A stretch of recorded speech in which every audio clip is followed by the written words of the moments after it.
Magandang araw! Ako si Nurse Lara at kasama ko si Miss Damso. Hello po! Ano bang gagawin natin ngayon?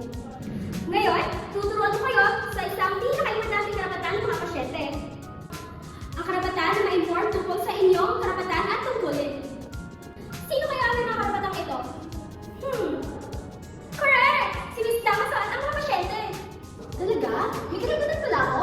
Oo, halimbawa, pwede kang makatanggap ng ligtas at legalidad ng serbisyo. May privacy ka at pwede ka mag-desisyon tungkol sa iyong gamutan. Miss, puro karapatan na lang ako. Wala naman akong obligasyon. Aba, meron! Obligasyon mo magsabi ng totoo tungkol sa iyong kalusugan. Halimbawa, allergic ka na sa hipon pero hindi niyo sinabi, ano mangyayari? Naku, baka ako pa maging